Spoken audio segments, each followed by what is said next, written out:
विनु और आनंद बहुत अच्छे दोस्त हुआ करते थे। विनु हर दिन और रात केवल आनंद को ही फोन करता था और उसकी बहुत तारीफ किया करता था। आनंद विनु की तारीफों से बहुत खुश रहता था। विनु की इसी आदत से आनंद इतना प्रभावित हुआ कि उसने अपनी बहन अंजलि की शादी विनु से कराने का फैसला कर लिया। धीरे धीरे विनु को भी अंजलि से प्यार हो गया और दोनों शादी के लिए बहुत उत्साहित हो गए। कुछ समय बाद विनु दुबई से अंजलि से शादी करने के लिए गांव आया। गांव पहुंचते ही वह पहले अंजलि से मिलने गया, लेकिन मिलते ही वह अंजलि के सामने बड़ी बड़ी बातें बनाने लगा। अंजलि को जल्दी ही समझ में आ गया कि विनु एक फेंकू आदमी है। इसी दौरान विनु को पता चला कि आनंद की पत्नी प्रभाती किसी नाराजगी की वजह से आनंद को छोड़कर अपने मायके चली गई है। विनु ने आनंद और प्रभाती को फिर से मिलाने का निर्णय लिया। उसने आनंद से कहा कि वह प्रभाती के घर जाए और फोन पर जो भी वह बोले ठीक वैसा ही दोहराए। इससे प्रभाती और उसके घर वाले खुश हो जाएंगे और वह वापस आनंद के साथ घर लौट आएगी। आनंद ने विनु की बात मान ली। अगले दिन वह प्रभाती के घर गया और विनु के निर्देशों के अनुसार बोलता रहा। इससे प्रभाती और उसके घर वाले बहुत खुश हो गए और प्रभाती आनंद के साथ घर लौट आई। आनंद विनु के इस काम से बहुत खुश हुआ और उसे गले लगा लिया। दोनों ने मिलकर शराब की पार्टी की। इसी दौरान आनंद की पत्नी प्रभाती वहां आ गई, जिसे देखकर विनु हैरान रह गया। दरअसल आनंद की पत्नी प्रभाती कोई और नहीं बल्कि विनु की पहली प्रेमिका थी। हैरानी से उसकी ओर देखने लगता है। दरअसल आनंद की पत्नी प्रभाती कोई और नहीं बल्कि विनु की पुरानी प्रेमिका होती है। आनंद हंसते हुए विनु से कहता है, यही है तेरी भाभी जिससे तू मिलने की जिद कर रहा था।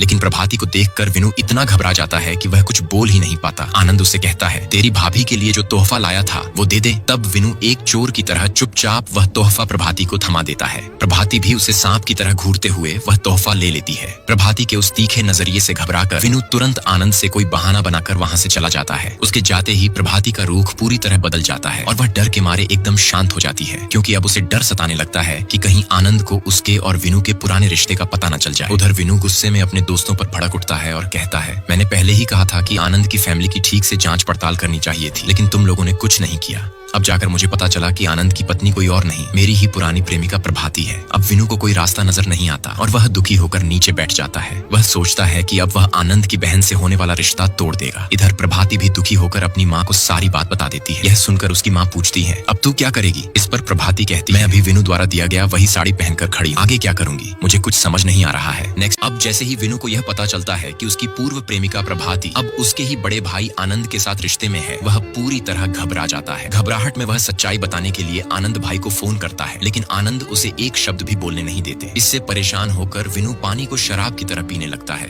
इधर अंजलि, जो विनु से शादी करने वाली है, एक ब्यूटी पार्लर में शादी की तैयारियों के तहत मेकअप करवा रही होती है। तभी विनु अंजलि से शादी करने से मना कर देता है। अंजलि उसकी बात को मजाक समझती है और कहती है, तुम मजाक क्यों कर रहे हो? इस पर विनु चुप हो जाता है। बाद में विनु यह बात अपने माता पिता को भी बताता है, लेकिन वे भी इस बात को हल्के में लेकर हंसी में उड़ा देते हैं। उधर शादी की तैयारियां जोरों पर चल रही होती और शादी के कार्ड भी छप चुके होते हैं। इन सब कारणों से विनु रात भर चैन से सो नहीं पाता। आखिरकार विनु अपनी एक दोस्त के साथ आनंद भाई के पास जाता है और कहता है कि विनु पर कई झूठे केस दर्ज हैं, जिनमें चोरी के केस भी शामिल हैं, इसलिए पुलिस कभी भी उसे गिरफ्तार कर सकती है। यह सुनकर आनंद भाई घबरा जाते हैं। इसी दौरान विनु और अंजलि की शादी की खबरें अखबारों में छपने लगती हैं, जिससे विनु और भी गुस्से में आ जाता है। आखिर में शादी तोड़ने के लिए विनु और उसकी दोस्त कुट्टी नाम की एक और मित्र के पास जाते हैं और उससे मदद मांगते हैं। कुट्टी इस बात के लिए मान जाती है। अंत में विनु अंजलि को सारी सच्चाई बता देता है। यह सुनकर अंजलि कहती है, मुझे पहले से ही पता था कि मेरी होने वाली भाभी ही